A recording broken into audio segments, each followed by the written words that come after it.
All right. Carnivore Soldier coming at you from Austin, Texas. Here we are. It's another hump day. Welcome, guys. You made it another week. This is, I think, the first hump day of February, right? I think it is. Anyway, it's the second month. You know, it's already February, and KetoCon in Austin, which is called Hack Your Health this year, is the last week of May. So if you're going to get tickets, I got a discount pass code for $50 off. Tickets right now are $250 for the weekend, so you can get the whole weekend for $200. Let me know if you're coming to Austin, because we're going to do some meetups. I've already kind of got a meetup with Dr. Chafee going. He's going to be there, and I talked to him about it, so I'm definitely meeting up with him, and hopefully some of you guys will be with me. Anyway, so I got some guests today. I'm going to bring them on real quick and let them introduce themselves. Today, I've got John, the Carnivore Teacher in 1965, and I got DC from DC Learning to Live. So let me bring them on and let them introduce themselves. Hey, guys, how's it going? Hey. How's it going? All right, John, why don't you just introduce yourself? Tell us about who you are, where you're from, what you do, what you did, that kind of stuff. All right. Hi, everybody. I'm John Laspina. I'm the Carnivore Teacher, 1965. I'm a retired middle school teacher, taught for 34 years. And now I teach on YouTube, and I make videos with epiphanies that I have. I watch other doctors and nutritionists. I get a lot of really great aha moments. I write them down, and those are the talking points for my videos on YouTube. I learned so much, transformed so much of my life, lost weight, a ton of other things I'll talk about tonight, hopefully. In this video, I'll tell you about that. And that I can't just keep my mouth shut and live my life. I have to tell people about it. And the best way to do it is through YouTube. Awesome. Well, you reach more people that way, don't you? Absolutely. Down south, we got the summer boy. It's summertime out there, isn't it, DC? Absolutely, yeah. It's beach weather. So tell us where you're at, what you're up to, and why it's hot where you live. Okay, yeah. Well, it's breezy here in Australia, and yeah, summer. Summer is our Christmas time, so you know, the old Christmas meals and things like that is all barbecue. So it's great for carnivores, but beach weather, and yeah, just enjoying the sun at the moment. So, but I'm over at DC Learning to Live. I'm using Carnivore to rebuild my health and stay in remission from. I've been stage 4 follicular lymphoma twice as a form of blood cancer. Okay, but you know, Carnivore is keeping me healthy and strong. This morning, I've already done a bit of fasted exercise, and later on, I'll be heading to the gym. And that's me in a nutshell at the moment. All right, sounds good. So let's start off with John, because John, I've introduced you to a lot of people on my channel. I know they've gone over to your channel and checked your stuff out and subscribed.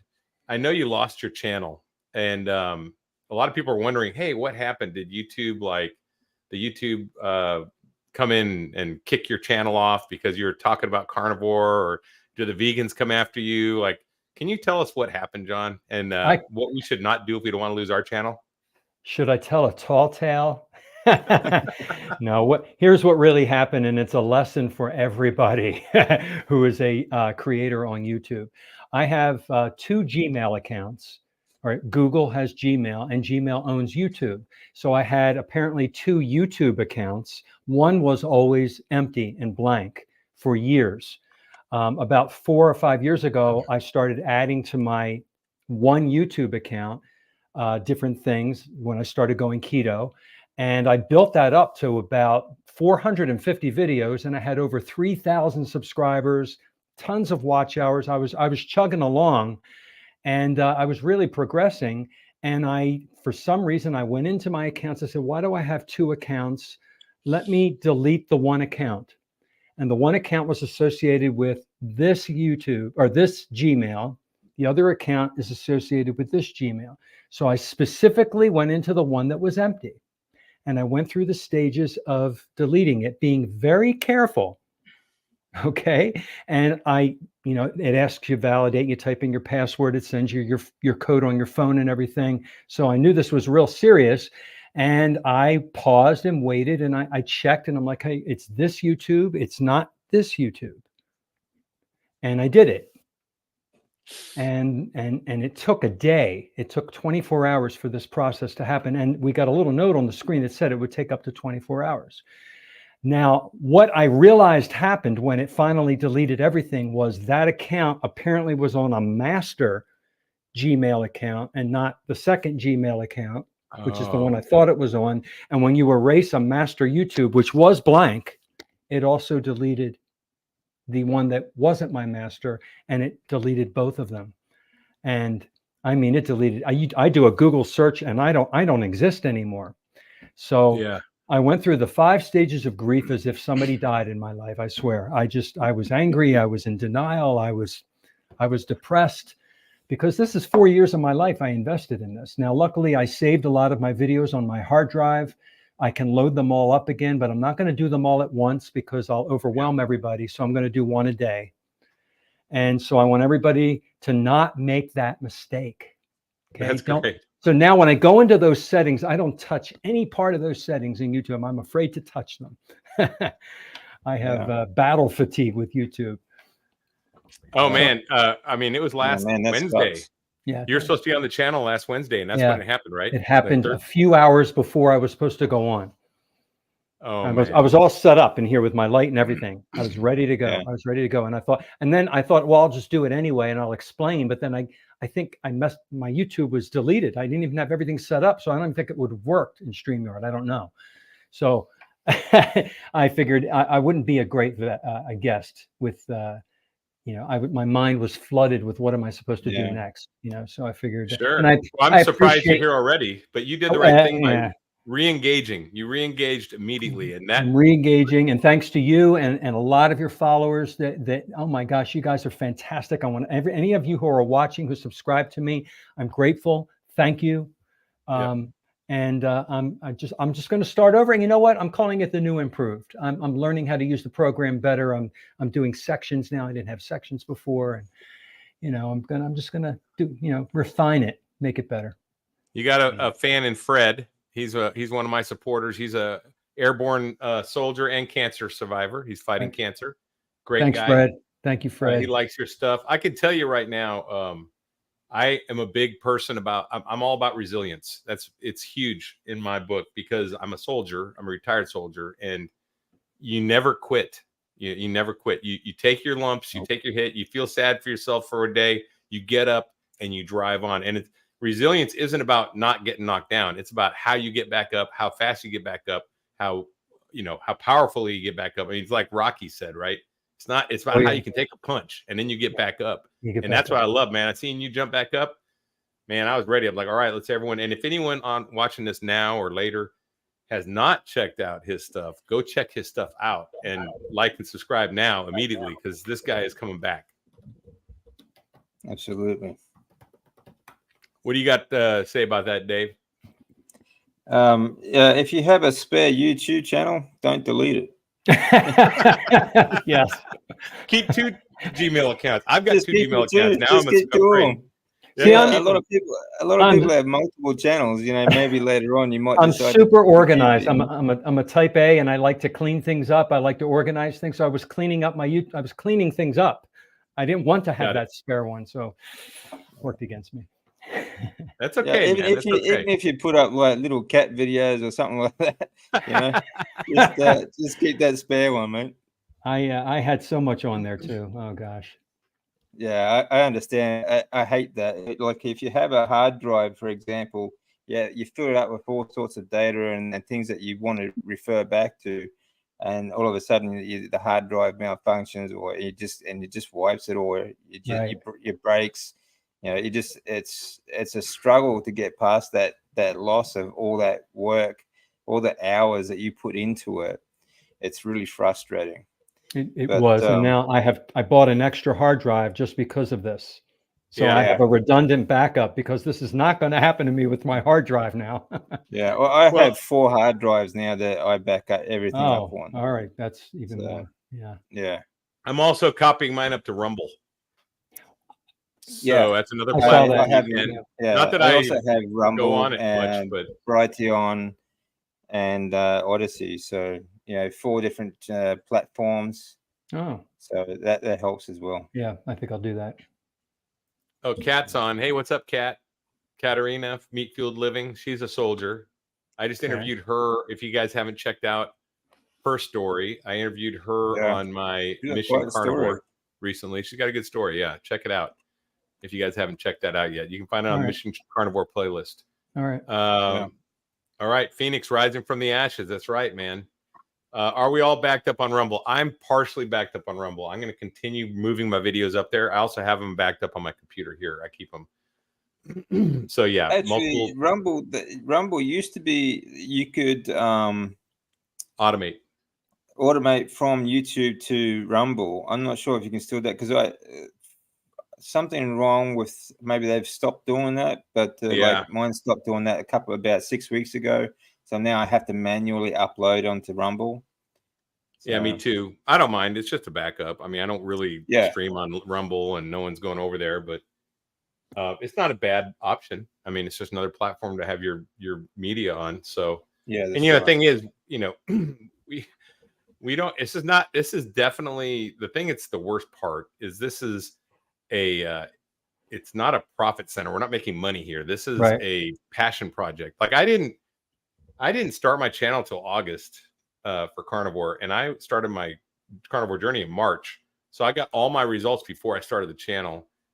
And I didn't think to myself when I started back in March, you know what? I'm going to lose weight and start a YouTube channel because I didn't need more things to do in my life, right? I got a career. I'm a retired Army guy. I'm a dad.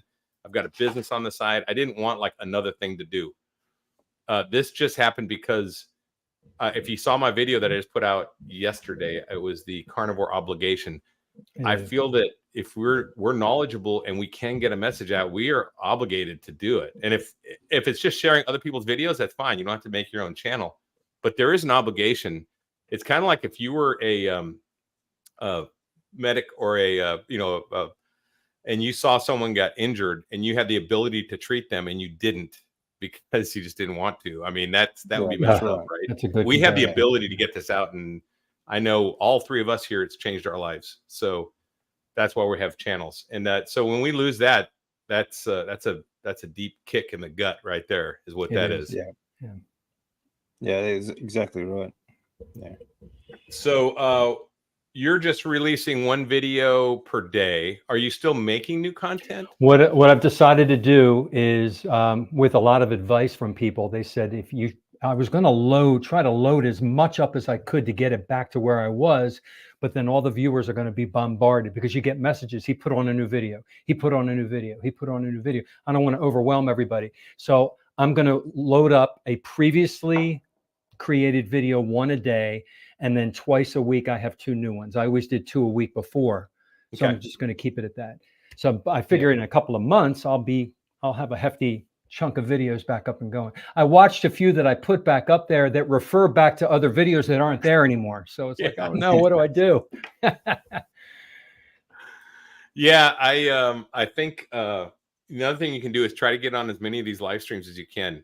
People invite you, jump on, because that you get that cross exposure, the cross pollination, right? Where other people get exposed to you and say, hey, this guy's pretty cool. Yeah, he's got some cool stuff, and I want to know more about him. So I really, my channel is always open to you if you want to come back again, for sure. I don't like limit people coming on my channel. So if you guys want to come on Wednesdays, I'm here every Wednesday. Cool. But yeah, so you're on Thursdays? Yep. DC's on Thursdays. There you go. You get some Australian exposure down there. What time on Thursdays though? You're on No. But you're on here on your meetup. Oh, you're Thursdays. Yeah. When would you do live streams though, right? DC? Yeah, we do every Tuesday here in Brizzy. Your Mondays. We do an Aussie carnivore show, just all Australian carnivores, because there's actually not that many online Australian carnivores, so we're trying to get as many involved in it as possible. Done it with Chafee? No, I haven't spoken to Chafee for a while, so hopefully if he's got some time, we'll have him on sometime. But we've got a lot of great doctors down here too. Actually I spoke to Professor Bart Kay last week. That guy's That awesome. was good. He's great. He's a little. I'd be intimidated if he interviewed me. I'd be like, "Oh no, he's going to pick Actually, me apart."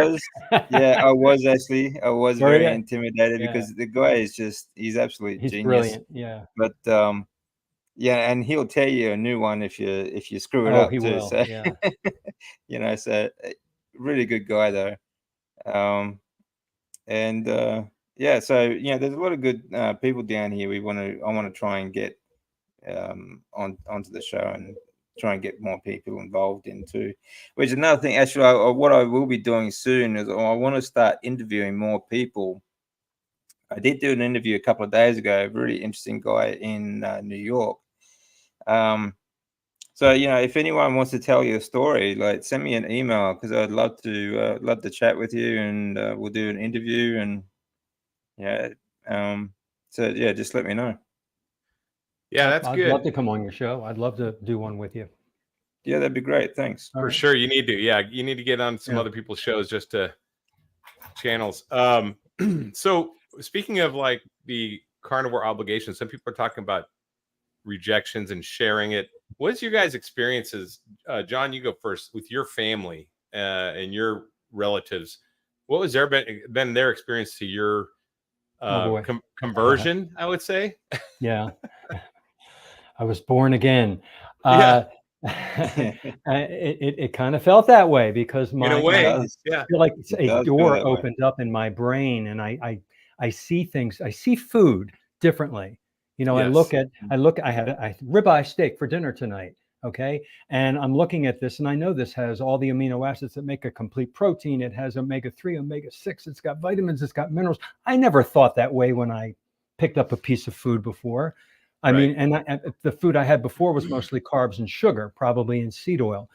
Now, my mom and dad passed away 2020 and 2021 of different things. Yeah. And they were in their 80s, but I was ketovore when they knew me, and I went keto before that. So they knew what I changed. I brought things over to the house. I said, Mom, back then I was doing olive oil. So you got to do this olive oil. We got to throw this canola oil out. I was trying to switch her over, and they didn't get it. Parents don't listen to their children because they knew us when we were children and made all the mistakes. And I think it might be similar with you and your son. Your son doesn't want to listen to you. So it's not easy. It's not easy with the people you love. Your friends and family tend to be the ones that don't listen to you. And people who are your acquaintances or even total strangers, they listen more with an open mind. So I've noticed that I have a whole bunch of friends from different schools where I taught that are on my Facebook page and Twitter.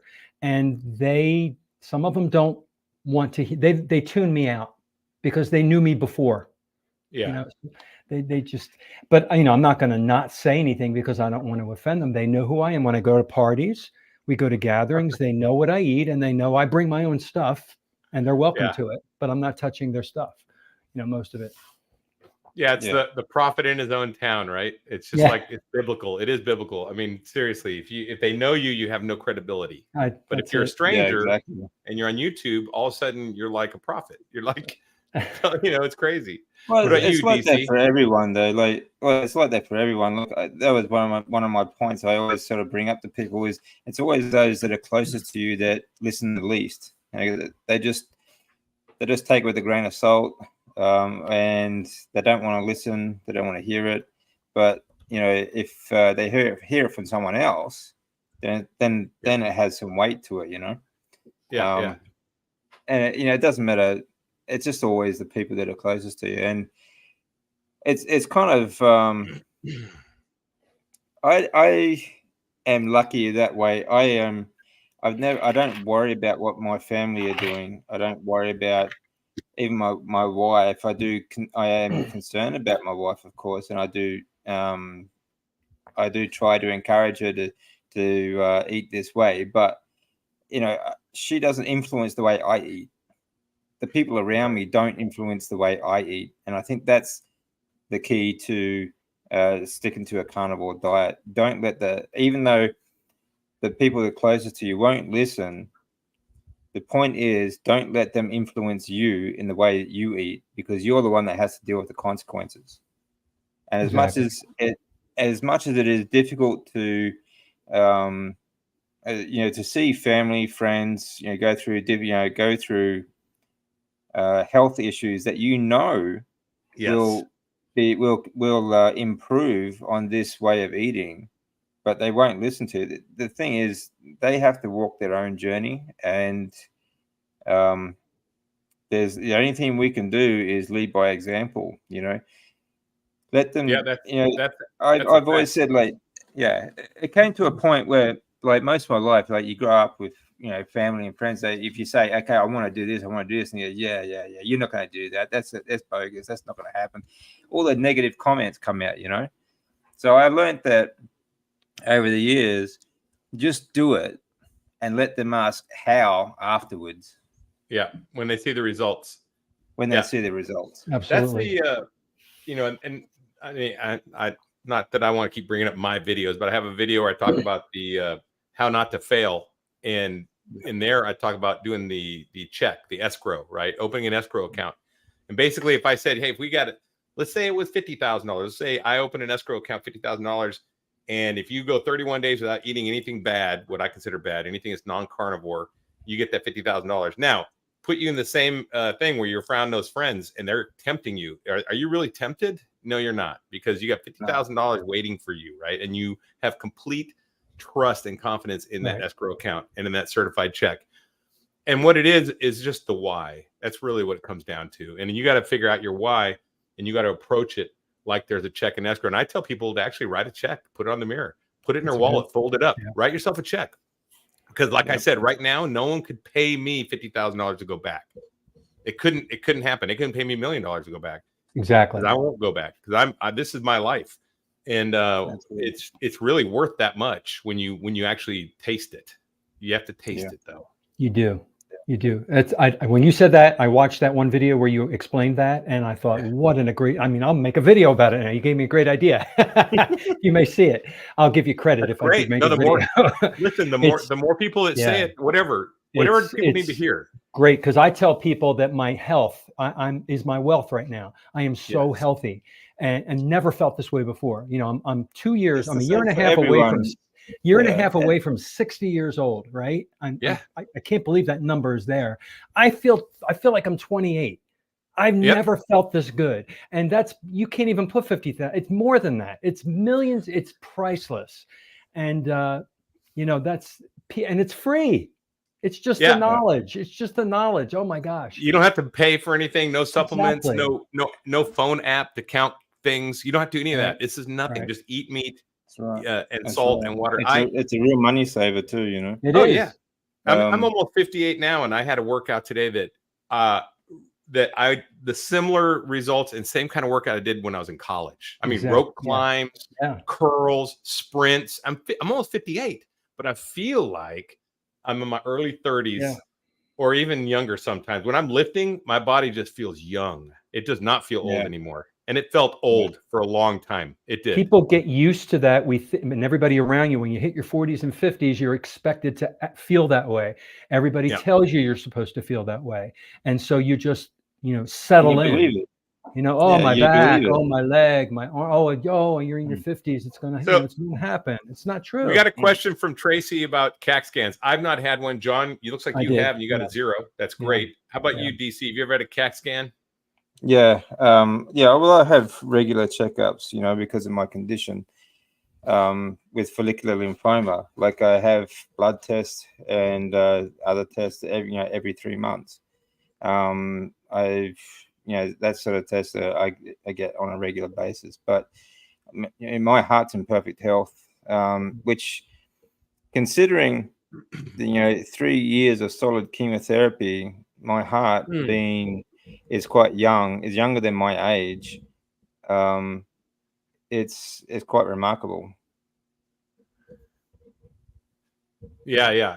That's hard to believe, because that's got to damage your organs for sure. I mean, it does across the board. Yeah, it literally cooked all of my organs, including my brain. Wow. So the healing that I've had has been absolutely incredible. And it just shows just how resilient your body really is. You know, like after the stem cell transplant, that was the major damage. But you know, like my heart was cooked, my everything was cooked.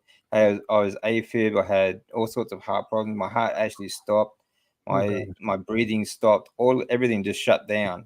So you know, it's to come back from that, it's been a huge difference. Wow. I see James is talking about his father, AFib, congestive heart failure. I had AFib before I went keto over 5 years ago. And I was on 2 medicines with a paragraph of side effects. And one of the side effects when I went keto, one of the side effects is it raises your blood sugar. And then as soon as I was going, you know, a long time, I'm going keto. I'm like, no, I'm going to take myself off of this medicine. Cardiologist said no. So I decided to do it myself. I don't advise this. I have to say that, you know, because I'm not a doctor, don't take anything I say as medical advice. But I slowly weaned myself off of flecainide and metoprolol. And I believe that a low carb and then eventually carnivore way of eating healed whatever was damaged in the chambers of my heart. My AFib is gone. Yeah, it's completely gone. So were you overweight? Were you overweight back then? I think I was. Yes, I was 35 pounds overweight because I wasn't on the diet yet. A lot of times that contributes to it as well. I know that's a contributing factor. So that and just I'm telling you, this diet has done so many things. You know, we talk about healing and things that people don't even realize, that aren't even documented. People will tell you changes in their body that are just like we don't know the reason, but this way of eating fixed it. You know.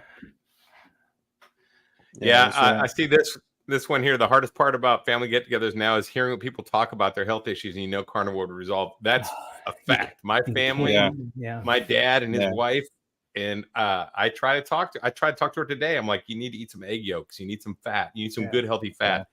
And they're eating. Well, man, my dad's like, well, I'm getting her milkshakes. I'm like, that is not the same. Get some heavy whipping cream and whip it with an egg yolk. That's a good milkshake. There you go. Put a little vanilla in, you have to, or something. Yeah, that's it. You know, family get-togethers and things like that. Like my old man's 80 years old, and they still, he still loves to drink alcohol. Still loves to party. Still loves all the party food. Sure. Like each day, like he doesn't drink water. He drinks beer and coffee. That's it. You know, that's very Australian, isn't it? Yeah, that's right. Beer and coffee. Beer and coffee. That's it. That's all he drinks. Wow. And you know, he'll sit. He won't eat like much in the way of meals, but he'll snack all day on like candy and other junk food and stuff like that. Wow. He's just and he can barely move. Like he can barely stand up to walk, and he's just really frail at the moment. So, but you know, it's you can lead a horse to water, but you can't make him drink. You know. I know. Yeah. I know. Or as I say, you can't make him think. Because that's really the problem. True. It's a mental block, right? Yeah. They're just not. It is. They can't think outside of the box, and that's the difference between. But that again is because of the diet as well. You know, it's not just because. Oh no, that's part of it. Yeah, that's all part of it. Yeah, for sure, that's part. I think my IQ went up. I honestly think it went up when I started eating this way. To re-certify as a teacher every 5 years, we have to get recertified, and we have to take some classes and pass some tests and write some papers. And the last time I did it was during ketovore, before I turned carnivore. You know, I've got my ketones raging and everything, and I was on it, lost my weight, made all my improvements. I read through these articles, wrote my paper, and passed this thing like that. And I could compare it to all the previous times when I was overweight and eating junk food. My brain was on fire. I mean, I was on, totally focused. I may have been ADD before, for all I know. And I'm telling you, the omega-3s that we get from egg yolks and from fatty fish and all the meats, they are brain healing. They make your brain clearer. It's not just emotional health. It's your ability to cognitive, to think and generate, create. How about like reading books? I Exactly. find that I Yeah. retain things the first time. I don't have to read stuff twice. I don't have to And read you can paragraphs stay twice. focused, right? You don't Yeah. lose your attention. Well, that's been a dramatic thing for me. That, you know, like after like chemo, like I was like literally, like I said before, I was cooked. My attention span, my concentration, my memory was terrible. Like I couldn't, like I would meet people, I'd have a complete conversation with them, and just 5 minutes later, I'd completely forget that ever seeing them, and I still can't remember ever seeing them. Wow. You know, they would be there for hours. You know, I couldn't sit down and read. I couldn't even hold a conversation. Mm. You know, that's how much damage I had from the chemotherapy.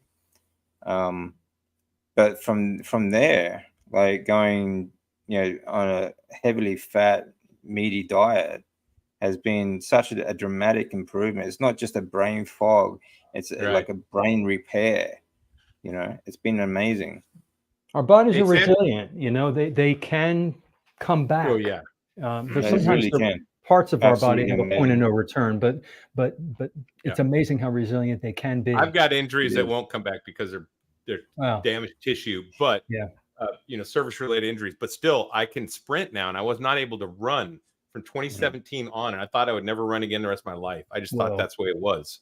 And now Yeah. today I was sprinting, and I'm like this, and it felt great. Yeah. Hey, Well, Sandra's I got heard her hair Tracy. falling out. Do you guys know anything about hair falling out? I've heard wow. some people talk about that in carnivore, Yeah. like maybe you're not getting enough iodine or something, or if, I can't remember what I read about No, that. I think what it is, when you when you have any change of diet, you go through a hormone change. Okay, and hair is one of the first things to actually feel when you go through any kind of hormone change. Hair is one of the first telltale signs. So I've heard a lot of that with women when they Yeah. start carnivore. Any change of diet is going to do the same thing. But the fact is, like when you carnivore, you're getting more the best nutrients that you've had in your life. So you just got to have to give it time. Your body's doing is letting go of the nutrient dead hair, and the new hair will replace, and you know will grow in afterwards. Because even in men, like I've seen a lot of men actually regrowing their hair on the Oh yeah. carnivore diet. Yeah, and the color coming back as well. You I know. think I read that eating more butter was good too, like to get Yeah. like the vitamins. I don't know. I'm not a doctor. It's not medical advice, but there are some videos on that though, where women have Yeah, there are. lost hair and how they combat that. You You know just have anything to about give it that, time. Teach?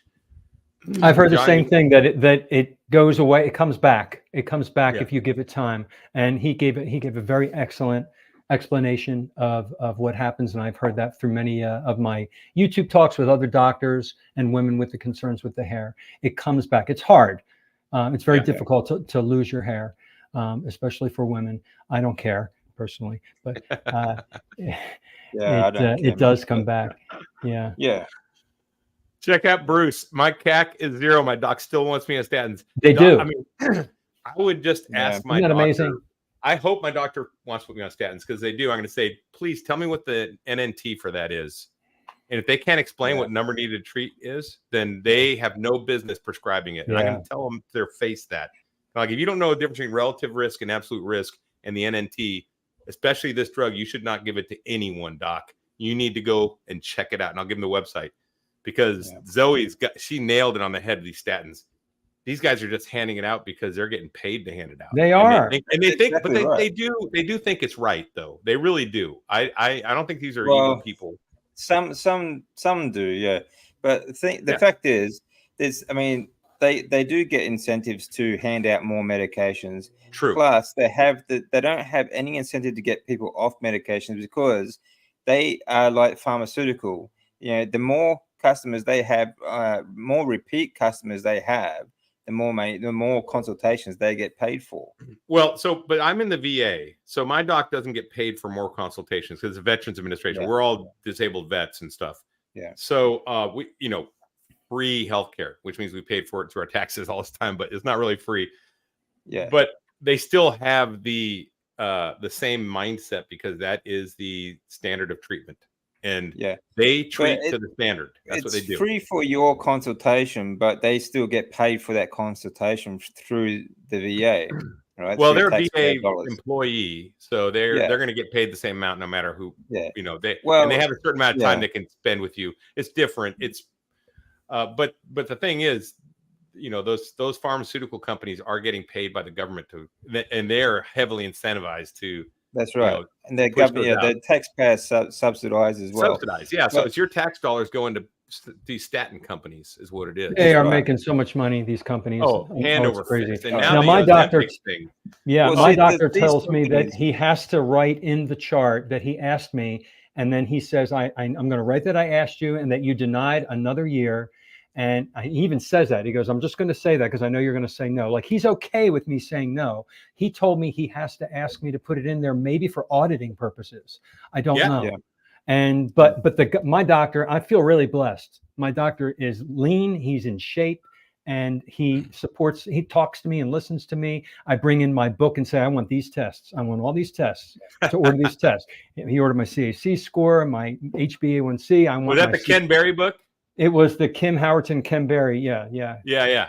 And I brought it with me, and I had the pages earmarked, and he's writing them. He looked right at me. What a guy! And I feel bad for some of these people that have a doctor that won't listen to them. I've had doctors like that. They treat you like you're an ant because they're a doctor and you're just a non-doctor.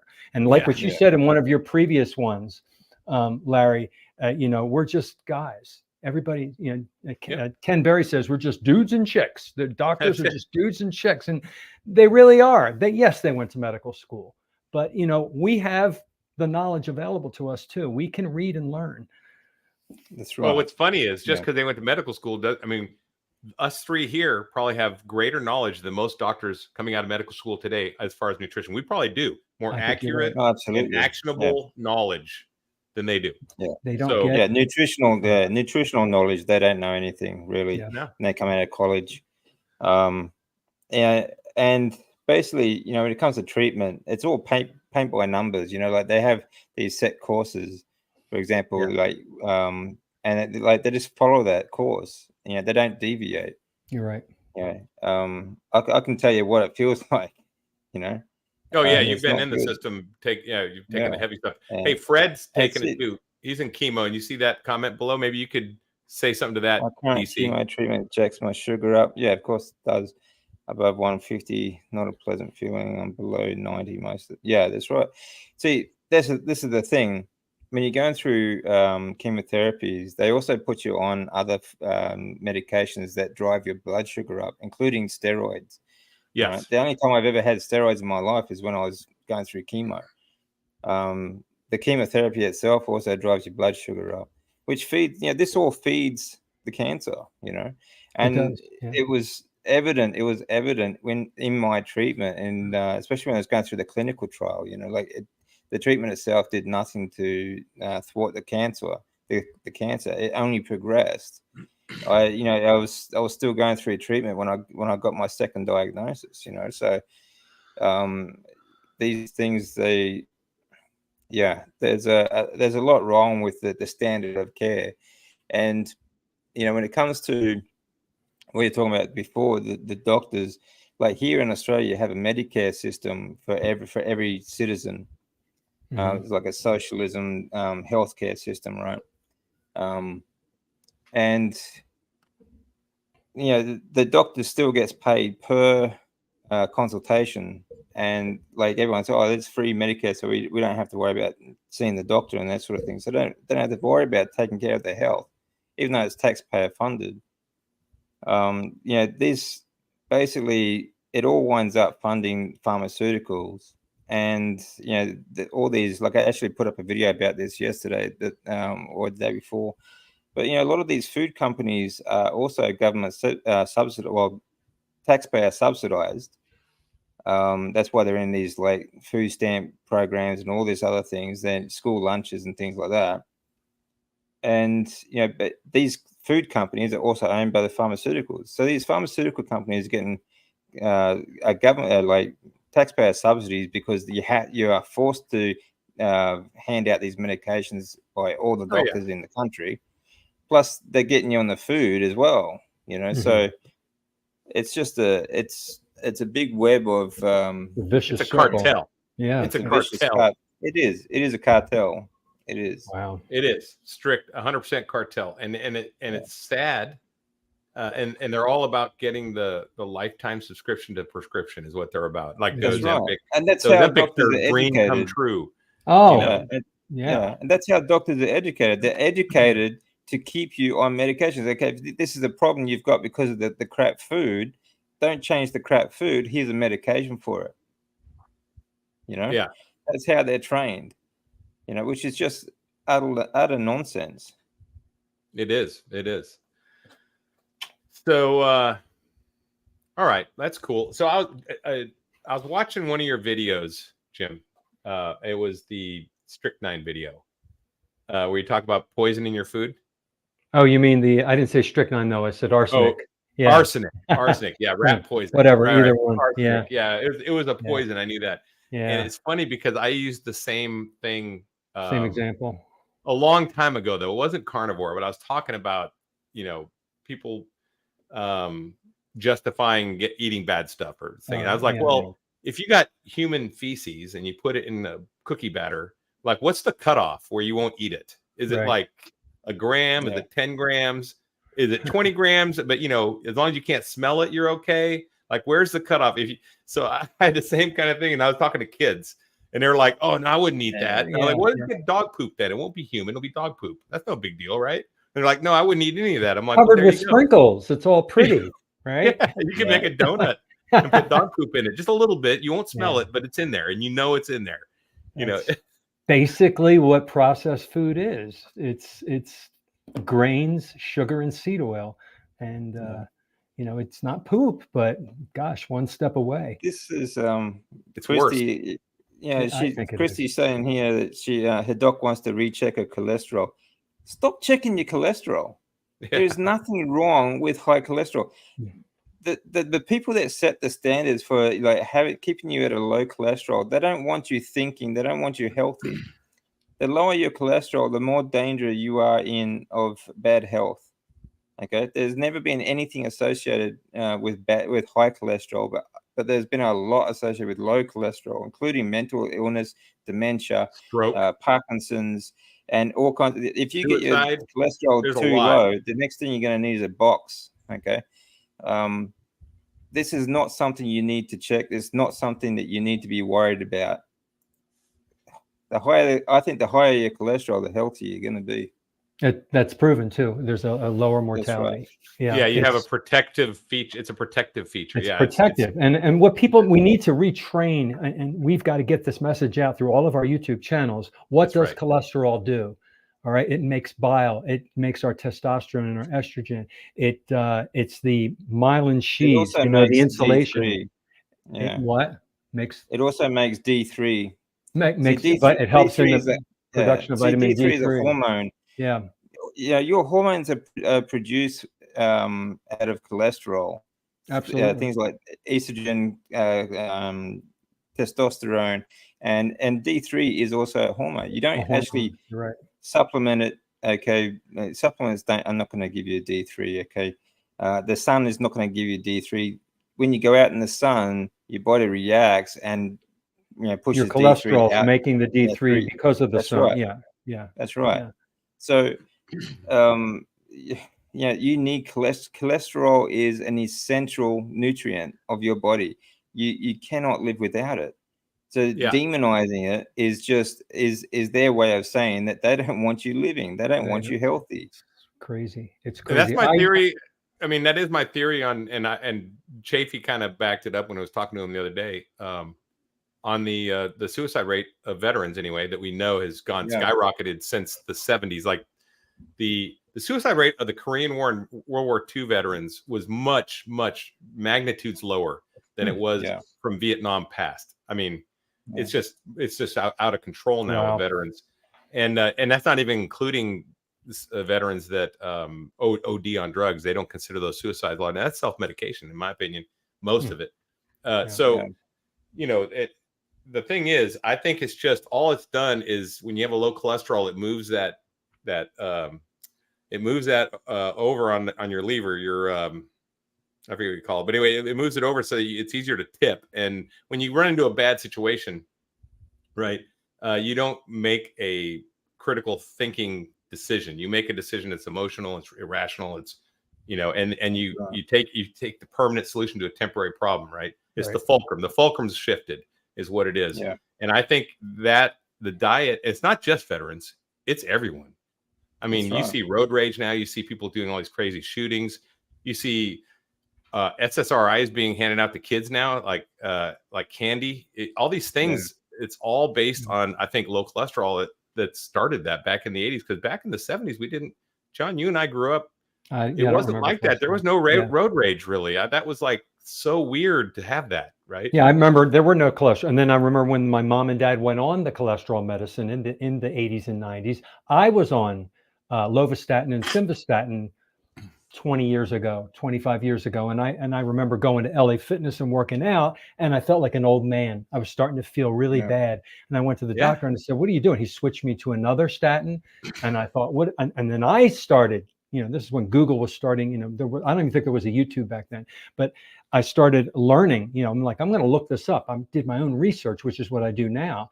And I learned that the side effects of the statins are body aches and pains because it's robbing the necessary cholesterol from the parts of your body that need it. It only makes sense that you're going to have like arthritis type symptoms. As soon as I got off of it, within a few weeks, the pains went away.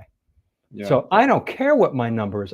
My number is where it is because my body is making it for a reason. My body is generating most of my cholesterol. It's that's exactly what Bart Kay said to me the other day. Your body knows exactly what it needs to do, and your cholesterol at that time, at this point in time, is exactly where it needs to be. Where it needs to be.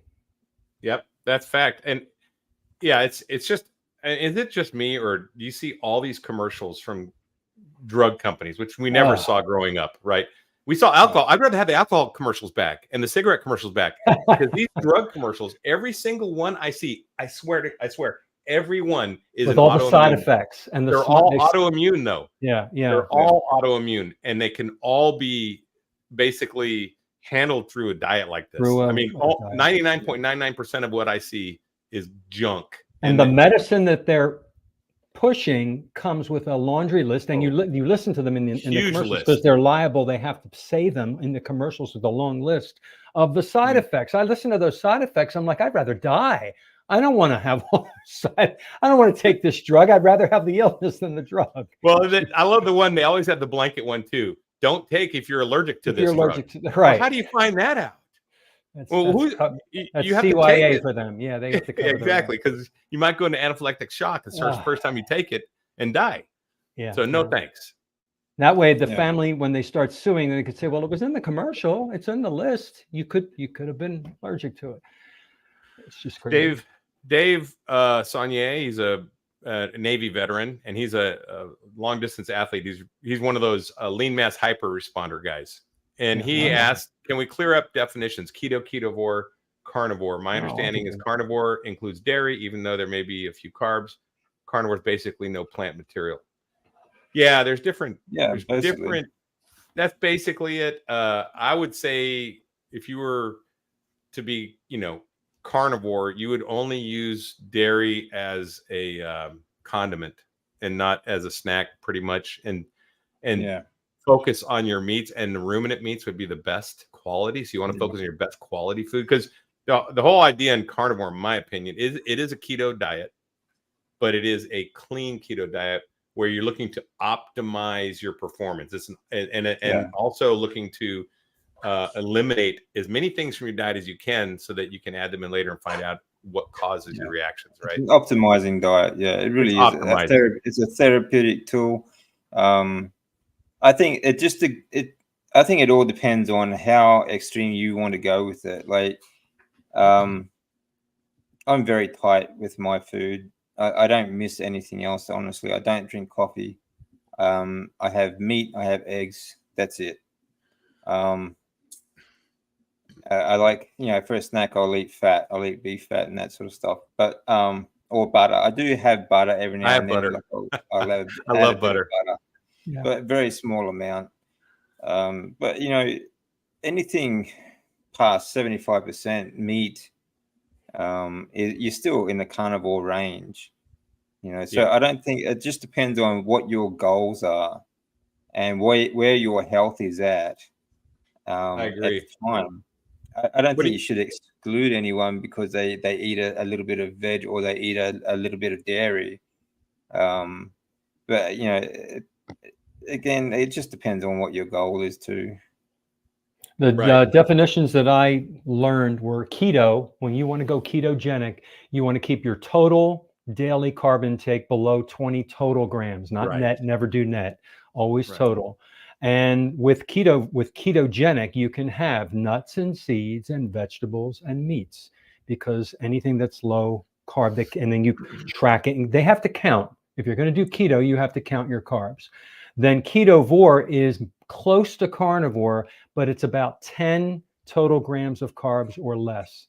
So maybe you're adding, like, maybe once or twice a week, a little vegetable, or you're drinking coffee, or you're adding mustard. And then there are other forms of carnivore too. There's the lion diet, which is just meat, water, and salt. Right. The carnivore that I do is beef, lamb, pork, poultry, fish, and eggs. And I don't eat a lot of poultry or pork because they're not ruminants. I have them once a week maybe, and I focus on the ruminant animals, lamb and beef. And sometimes, time of the year, friends have it, venison. Yeah. And I add ghee, I add butter, I add leftover Yeah. bacon fat. I season my meats with more fat. That's really delicious. And as close to zero total carbs is carnivore. Yeah. And believe it or not, we're getting some in the glycogen that's in the meat. We're getting a tiny, tiny little fraction of sugar in the meat. Yeah. We are.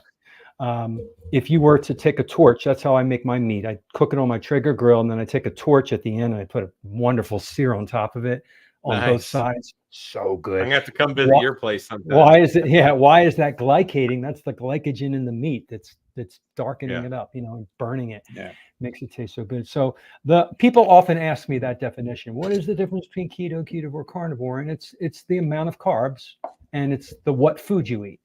And the more you tighten that up, it's closer to carnivore and lion diet you get.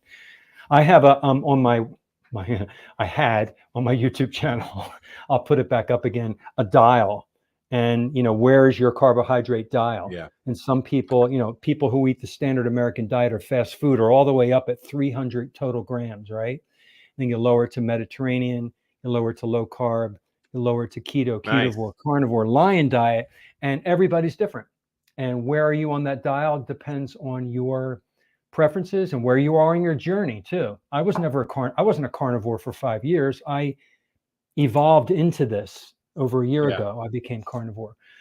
If I had just gone carnivore right away 5 years ago, I wouldn't. I don't know if I would have stayed. I think it might have been a little too harsh for me. So, but everybody's different. Some people it works. I used to do keto for getting ready for military schools because I knew I would lose weight, and I did it for weight loss and to get in shape, and it worked really well for that. It did. But the problem was, and every time I did, I'd say, well, I'm going to stay on it this time because I really feel good. And I did. I felt better. Yeah. And every time I would say I'm going to stay on it, and every time I would fall off. And it's because I still had all my addictions, my cravings. I was managing them, and I was starving them by doing 20 grams, but I wanted more. My body wanted more. Yeah. So I was always fighting my addiction, and I always ended up losing. The only way I've been able to successfully do a diet like this for me, and a lot of people like me, is cut it all out. And then I don't have any addiction anymore. I don't have any sweeteners of any type. And that's one thing I always tell people to cut out when they're starting. If you're just starting out, sweeteners should be one of the first things to go. And then seasonings, because a lot of people don't realize this. Oh, it's just some seasoning. It's no big deal. But listen, seasonings are highly concentrated vegetables. That's why they taste so strong. Right. So you have all the poisons, the oxalates, all these things in greater doses than you probably would in actually a piece of the vegetable. Right. So seasonings are very dangerous, and I would cut out as many as you can. Now I do get some Texas barbecue every now and then. It's got some pepper on it, I know, but I don't eat it very often. And and I don't eat the whole outside, just a little strips. So you get a little bit, but I don't season my food with anything but salt. And Yeah, I'm the same. that's from experience. And my body, I know I can tell if I do Right. eat food that has seasonings. I can tell. Live and also learn, the other man. thing is, Yeah. when you've Yeah. been on Salt's the carnivore only for a seasoning while, I take. when you've been on carnivore for a while, your body gets very hypersensitive It does. because you're not used to filtering poisons. And all of a sudden you introduce a poison. I think, You're like, John, I think you brought this in. Yeah. And all of a sudden your body gets a real reaction. You're like, whoa, what was that? You notice right? it. You notice it really quick. You understand your body signals. You can sense and Yeah. feel. Like I can feel my heartbeat. I noticed that change. A lot of people who won't go carnivore. Some people don't do that, but some people, they can feel their heartbeat. I can feel and sense hunger, satiety. When I need salt, something, I just sense all these different signals that I never even realized were there before. And like you said, if something slips in, I can tell that something foreign got into my body. Yeah. So another thing is too, if you depend on what I think, don't go on a carnivore just to lose weight. You know, carnivore is our proper human diet. It's to fuel our everyday outside life as well. So we need to change the way we think about food. But you know, one of the going back to energy wise, like you do get glutamine from meat, but if you cook it well done, you actually you get less glutamine.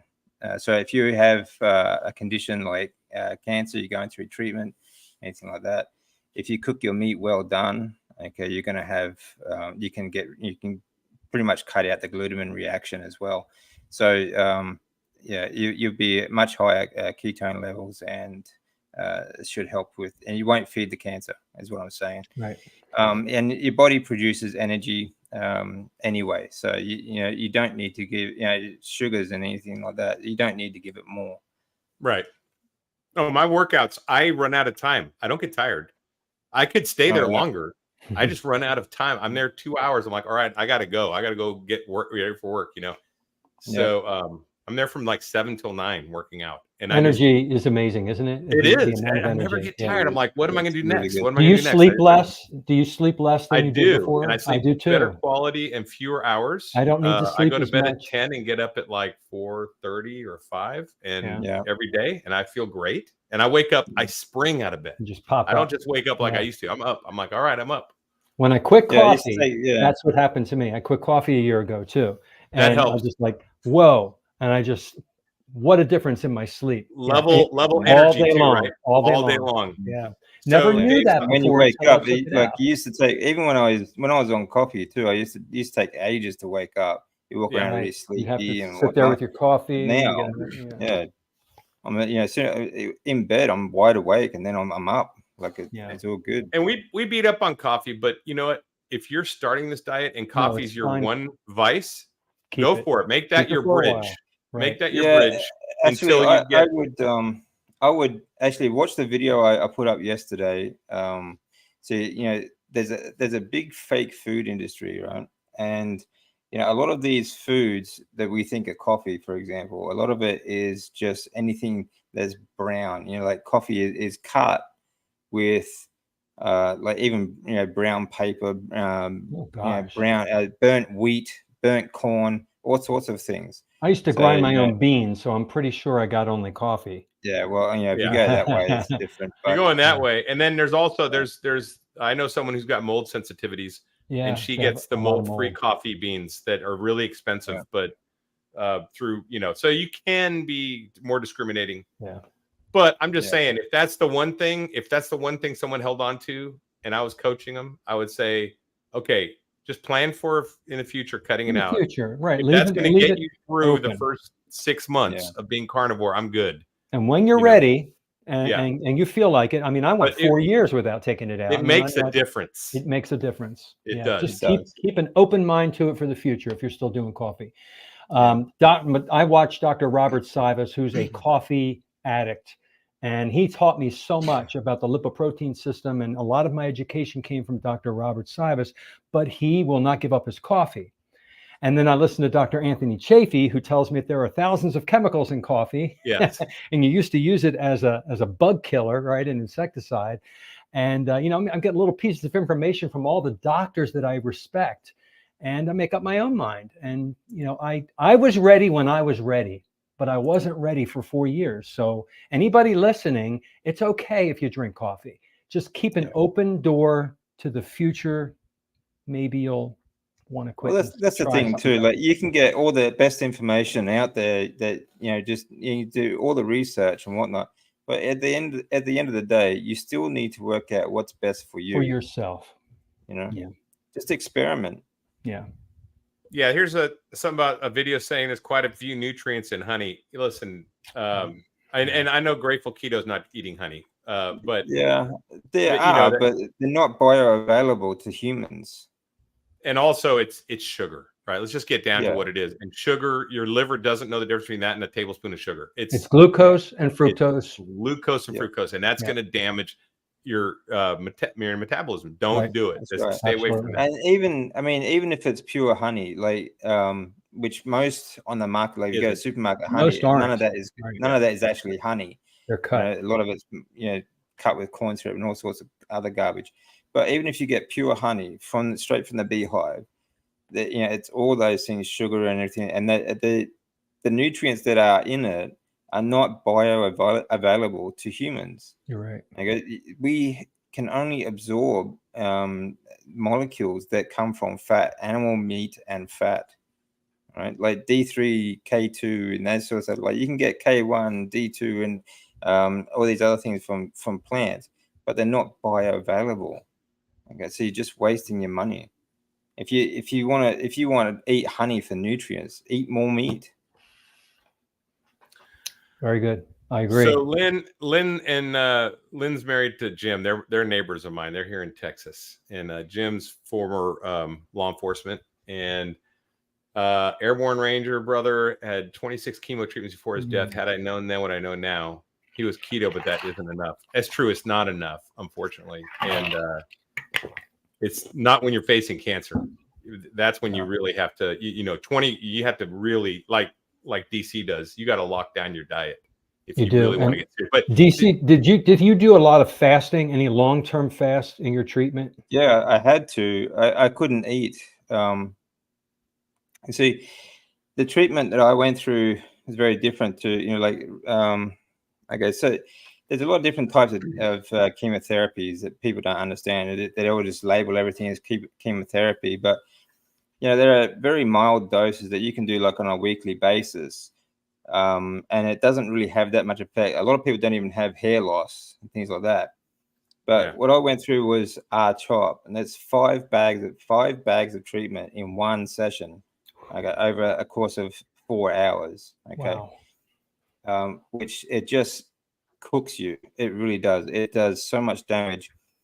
For 2 weeks after this treatment, it was I just couldn't eat anyway. You couldn't eat. All right. It couldn't hold anything down. I mean, I tried to eat because vomiting on an empty stomach is infinitely more painful than vomiting when you've got something in the stomach to vomit up. But it gives you so many mouth sores and violent bone pain and things like that. So it depends on your treatment. I know some people do fast deliberately when they're on mild dose treatment, and that does help. But I pretty much was forced to fast because I just couldn't eat. So I was getting at the people who fast on purpose to starve their cancer cells, almost like we're carnivore, we're not having glucose as low in glutamine as possible, but when you fast, you're not getting glutamine either. I think you need to find a good balance though, because of chemotherapy destroys your body. It really does. It eats you from the bone marrow, everything, muscle tissue, everything. So you need to rebuild that as quickly as possible after treatment. So I think you need to find a balance of fasting and feeding, so that, or if you can feed, to get as nutrient dense food as much as possible, because you still need to rebuild before the next treatment. So there was after each treatment, there was about 5 days where I felt good enough that I could eat in that 3-week period. So I was fasting. But like I said, you really need to find a balance of starving the cancer and feeding the body. All right, guys, we got 51 viewers. We're about an hour Wow. in. I want to respect your guys' time. Do you guys have a little bit longer to answer some questions? Yeah, man, Okay, I'm good. Good deal. Yeah. Dave Saunier brings up something that's very important that I've run into: eating meat out at restaurants. Well, first off, I have yet to find a steak that's as good as mine out at a restaurant. Agreed. I just can't. Agreed. And I hate paying 4 to 5 times what I pay at home, which I do when I go out. And you don't get as much as you would at home. No, and it's not nearly as good. And Right. the vegetable oils and the seasoning, even if you ask for none of that, they put that on the grill a lot of times. Yeah, they do. And you can get a reaction from that, especially when you've been carnivore for a while. You can really get a reaction. Have you guys run into that ever? Yeah. Well, I don't eat out. I haven't eaten out since my diagnosis back in 2012. Every meal is home cooked. I think maybe over the last 12 years, maybe 5 times. But most of that, I do eat out when I'm in Japan. But it's very different to here in Australia. Like in Japan, I'll go to Yakiniku Tabi Holiday, which is like an all-you-can-eat barbecue buffet. But you cook it yourself at the table. Nice. The meat comes out, and it's just the meat just keeps coming out, and while you're there. Oh, that sounds great. Sounds buffet. like a Portuguese. Yeah, it's I love fantastic. yeah, and it's and you don't. I mean, the grill's clean. Everything's clean. There's no seasoning. There's nothing. You're in control of it all. That's like you would be in control. Yeah. So that's the only time I eat out, really. All right. When I go out, we don't go out that much either. But when I go, I tell them, I mean, this is my money. This is my food. And I will tell them, listen, I have an allergy to, they don't know the phrase seed oil. So I say, I have an allergy to vegetable oil. Don't put it on the grill. Don't put it on my steak. I want this ribeye. And a lot of times, not all the time, but a lot of times the cook will actually walk out to the table and talk to you because they need clarification. And they'll put it in a baking dish and they'll put it in the oven and make it that way. I said, please make sure it's rare. Because I like it rare, right? Yeah. And it always comes out medium rare. I always say rare. And then we live in South Florida. I'm in Boca Raton. So we take a lot of cruises. Cruises are dirt cheap, amazing vacations down here. And I have a card. I made a card. I bring it with me. And on the card, it says, I'm allergic to, and I list all the seed oils. And then on the right-hand side, all the foods that I can have, which are, cool. Beef, lamb, pork, poultry, fish. That's a good idea. That's a great idea. And I go to the restaurant on the cruise ship one day before and say, I need to see your menu. I'm going to pre-order. Here's my allergy card. And I pre-order everything. And so then when the day comes, I sit down. I don't get a menu. The other people get the menu, and then my food comes out, and and I did a test on this once. I got the exact same steak as the person I was with for dinner, cooked exactly the same way. Theirs was cooked regular, mine was cooked without seed oil, and I tasted theirs. Do you know how different it tasted? Really? Very, very different. So I know I got it ordered right. But you have to be an advocate for yourself and really stand up for yourself. And if they can't help you, some people are like, oh, a little bit isn't going to hurt. Well, I went my whole life eating seed oils. They're not the ones that are dealing with the consequences. Right. Well, I don't want it. I brought that up. I said, you should tell people you have an allergy to vegetable oil. And someone got on my case like, well, you're not going to have anaphylactic shock. So it's not an allergy. I'm like, no, that's wrong. But it raises their hackles because they're afraid they're going to get sued. So they're going to do everything they can if you say allergy. That's what I said. You could say, oh, I have a serious food sensitivity. That way you get away from the word allergy. Yeah. But it is an allergy. It is. That's just a lot of hassle. I just go home and cook. But I love that card idea though. Going to an all-inclusive like resort or going to a cruise where it's all-inclusive. That's fantastic. That's a great idea. Oh yeah, you can. And then the buffets, they always have the the roast beef carving station. Yeah, I remember. Yeah, carve it. And I said, I want the fattiest amount and put it on my plate. I come home and I get on the scale and I weigh less. I weigh less because I will eat more when I'm home. I actually don't eat as much when I'm which is crazy because I make my portions too big. Actually, that's one good thing about Japan too. Like they love fatty meat. The fattier, Yeah. the better. Oh, that's So, great. yeah, I was in Japan for a while, way back in the Yeah. 80s. I went to Japan as an English. We learned as a transfer student, and I learned that's cool. Japanese. Love I love sashimi. Right, I love sashimi. Yeah, I like sashimi too. That's my go-to. Good stuff. So Julia said her husband died of lung cancer 7 years ago at only 57 years of age, which is my age now. I can't imagine. I often think the carnivore would have saved his life. You know, you can't go back. Obviously, my mom's the same way. She died of Alzheimer's at 67, which is 10 years older than me now. Man. And it was a terrible last 10 years of her life. When she was at 57, my age is when she started declining rapidly.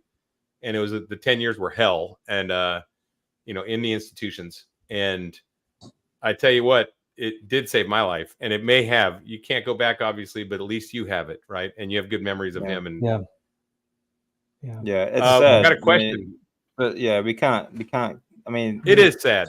Hindsight. But this is why there's always that carnivore 2020. obligation, right? We can get the message out now to intervene for people. That's right.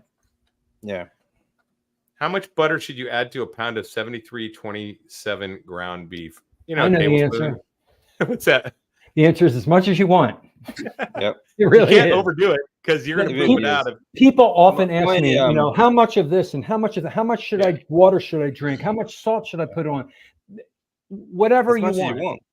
Yeah.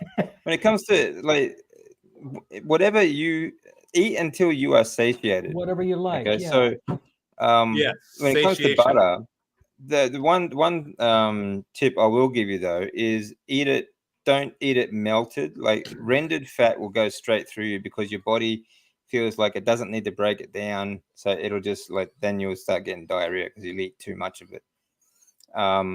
So just get spoonfuls of butter. I just eat, it's a nice cold snack, like especially right now in summer. It's a good cold snack. Just take a spoonful of butter. I take slices of butter out of the fridge and eat it all the time. Yeah. People make brown butter bites, or they just, they put them in little molds and they look like the shape of a heart or whatever. And then I rub ghee. I love ghee. I just put it on my steaks every time I eat. And I think it's important too that you don't just eliminate the bad foods. I think you need to eliminate bad chemicals as well. I use tallow soap. Because you do absorb a lot of these chemicals through your skin, and that affects your endocrine system and your hormone production, everything like that, including your thyroid, everything else. So I think your skin is your largest organ, right? No, second. It is, right? What's the first second largest? No, Liver? the largest is the musculoskeletal system. That's called an organ, the musculoskeletal system? Your muscle system. I always think the skin is the largest organ. No. Well, the skin is the largest organ that you're going to touch with soap. In geographic size, maybe. You're going to absorb things through that organ. The musculoskeletal system is an organ, and it is the pump for your lymphatic system. Oh, yeah, you're right. So deodorant as well. Women, all the makeup they put on their faces. So much. I don't wear deodorant anymore, and I don't stink. Yeah. I don't stink anymore. I don't know. I can smell you from here. What are you talking about? Nope, I'm good. So it's important. The other thing is, if you don't like to add butter, you can always add tallow. I bought some Wagyu tallow from Amazon, and it's pretty amazing. And you can put tallow on a steak if you don't want to. And if you have a regular steak, put Wagyu tallow on a steak, and it'll taste a little Wagyu-ish. It's pretty good. Oh yeah, so, I rub it on my head. I rub it in my beard. There you go. You got a great beard, man. It's epic. I don't moisturize. Grass-fed beef tallow all through it. Yeah. I don't moisturize or anything like that, but I just use a tallow soap, and I feel pretty good. My skin feels good. So. I learned that the word tallow comes from the Latin word for sebum, which is our natural oils that come out of our skin. Oh, really? So, so that's when I started putting it on my body. I'm like, I'm going to add some more sebum to my skin. Well, see, that's another thing. People, when they go out in the sun and they start sweating and they get those oils coming out of their skin, like a lot of that is D3. And people just go and wash it off. They wash it off, right? If you rub that in, let that settle back into your skin. It's also very good for moisturizing, and the D3 also acts as our sunscreen as well. I don't get burnt anymore. I can go down to the beach. Yeah. I used to get, honestly, I would sit in the living room and like if I opened the curtains, I'd get suntanned. All right. Yeah. But now I'll go down to the beach. I'll spend hours down there. and I'm fine. I don't get burned. I've noticed the same thing. I'm in South Florida, and Yeah. I used to burn, and now and it's because of no seed oils. That's Our right. skin cells are being Exactly. regenerated from a healthy substrate now, and not a faulty substrate. I And agree. you're producing Yeah. more D3 from your cholesterol and things like that. So, you know, it's everything working together the Right. way it should be, you know? The way we're So supposed to. Lambs said, problem is we look at food as entertainment. Yeah, your relationship Yeah. with food will change. And It the does. biggest challenge I have being a single guy is the social event thing. Yeah. Because you go on a date, what are you going to do? Get coffee, or are you going to go eat somewhere? Like, what do you do on a date? Like, for me, I guess I'd have to probably go to a museum or go for a walk, like a hike, right? Because Yeah. I'm not going to go to a restaurant for sure. You have to date another carnivore. That's what you got to do. So I got it. Yeah, that's the thing. Wouldn't that be great? Hey, didn't We could start a whole carnivore Larry, dating didn't you site. meet a carnivore lady recently, a month or so ago?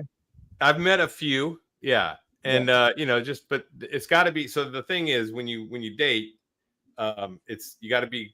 Well, carnivore's great. That's definitely a foundational thing. I found that the three things people will defend to the death are politics, religion, and diet. Right? Those are the three hills.